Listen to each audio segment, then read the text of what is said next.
Well, after talking about agency of the crowd, Dipesh Chakrabarti comes to the conclusion of this particular essay. Of course, he has concluded by stating that the history of subaltern rebellion has left its imprint on contemporary India by giving the examples of the genealogical development and all. Now he comes to the latter part, means he has come up with the remark, which is titled as most postscript over here. The above, as I said, is largely the text of a lecture delivered in 2010. On occasions, added brief responses to Chatterjee and Gohen. In the beginning, he refers to Partha Chatterjee and Biren Gohen. Chatterjee has documented some of the ways in which new projects have been spawned by subaltern studies, his own role in introducing the idea of political society. So you can refer to the essay by Chatterjee after subaltern studies, which was published in EPW 2012. This is the reference that he's talking about here. Then he refers to Gohen Kiren, his essay, Subaltern Studies, Turning Around the Perspective. Again, this too was published in EPW of 29 September 2012. So I suggest you to go through these essays for better understanding.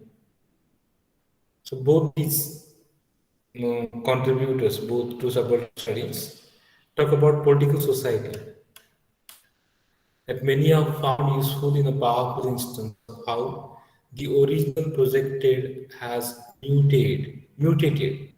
Now imagine a mutation is a kind of a process wherein the form changes. So recently, in the context of COVID-19, you must have heard the term mutation every now and then. So it refers to the changing forms of the coronavirus, COVID-19 virus, we can say. So the movement has been there in different forms. It has changed. It has projected itself in different forms.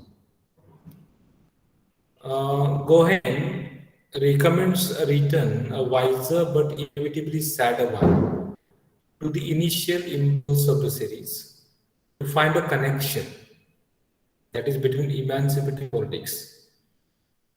It is Gohen's recommendation that one should find a connection between emancipatory politics. Emancipatory politics means the politics related to the liberation movement or freedom movement.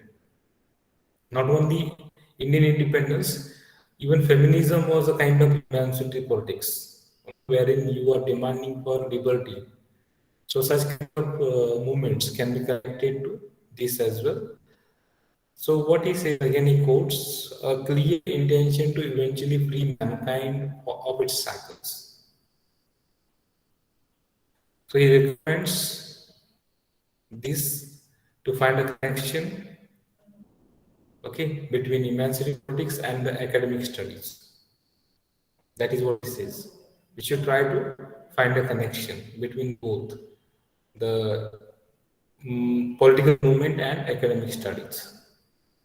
Further, Dipesh Chakrabarti says that he does not wish to go for the controversial remarks or so, polemical with respect to either. He doesn't want to criticize any one of them, either Partha Chatterjee or Gohen.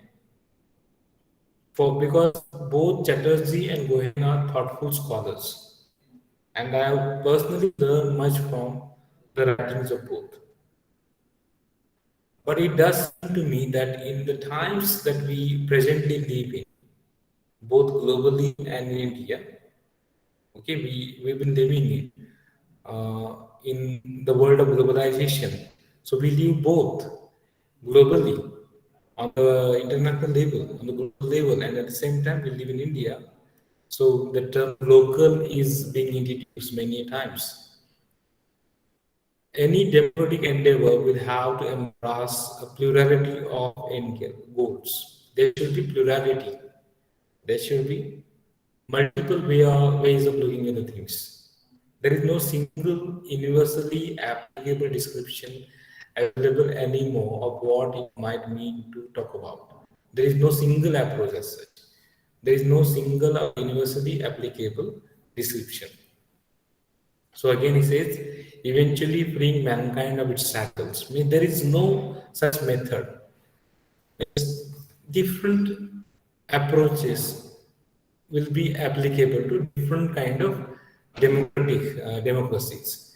Whatever is applicable in India is may not be applicable to European countries. So therefore, you cannot free mankind of its cycle by adopting the same methods.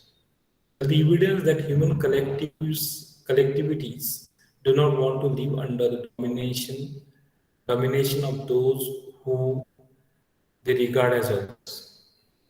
Everywhere, we oppose Britishers because we didn't want to remain under domination.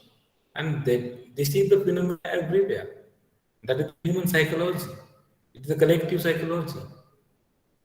So what happens in Maharashtra? For example, many times the North Indian leader comes, we say that he is not a Maharashtrian. Why should he be our leader? And even those who oppose BJP, they just start doing regionalism. They think that they are taking everything to Gujarat, as if Gujarat is not a part of India. So, miss, this is the collective psychology, and that has been the feature everywhere. So, this is why I made a distinction between the series he says, subaltern studies, with which I was associated, and the field of subaltern studies. I told you, the ongoing field. The series may have named and initiated. So what he says, the field is much larger and more enduring phenomenon than the series that oriented from a very particular times and authorial intentions. Means he is talking about the first one. Okay, the subaltern studies, the group. This can be what he says the proper method now. Ongoing understanding. There can be multiple ways. There cannot be a single way as such. So it's coming to what we call post-structuralism here. The authorial intentions and all you might be knowing can be different. Leader response theory. In leader response theory, the date of the author is declared. So the general interest in the lives and politics of subaltern classes, that subaltern studies took is here to stay. Whether we agree or not, particular authors and their contribution in the field, the impact, that is the reminiscence. Their contribution cannot be wiped out. Okay, so they started. Itself may have been the greatest legacy of subaltern studies. So their impact, their contribution itself is a kind of legacy. It still remains. So this is how he concludes. He looks back into development and further he says that although officially, formally it's closed now, but the impact still remains.